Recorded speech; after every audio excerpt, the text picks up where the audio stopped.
2030 সালে আয়োজন করা হবে ফিফা ফুটবল বিশ্বকাপের 24তম আসর, যা হবে বিশ্বকাপ ফুটবলের শতবর্ষ। বিশ্বকাপের 100 বছর পূর্তির এই আসরকে স্মরণীয় করে রাখতে ব্যতিক্রমী উদ্যোগ নিয়েছে ফিফা।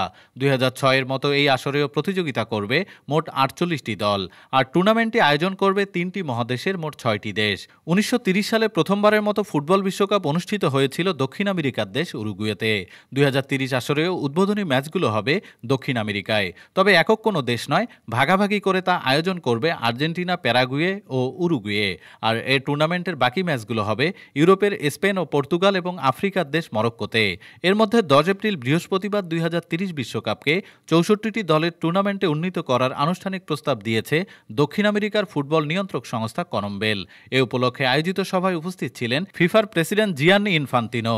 কনমেবল সভাপতি আলহান্দ্রো ডোমিঙ্গেজ বলেন, দল বাড়ানোর ফলে সকল দেশ বিশ্বকাপের অভিজ্ঞতা অর্জনের সুযোগ পাবে। অপরদিকে ইউরোপিয়ান ফুটবল সংস্থা উয়েফা সভাপতি আলেকসান্দার সেফেরিন এই প্রস্তাবকে বাজে ধারণা হিসেবে অভিহিত করেছেন।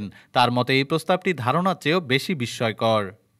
ডেস্ক রিপোর্ট, আজ বার্তা, ঢাকা।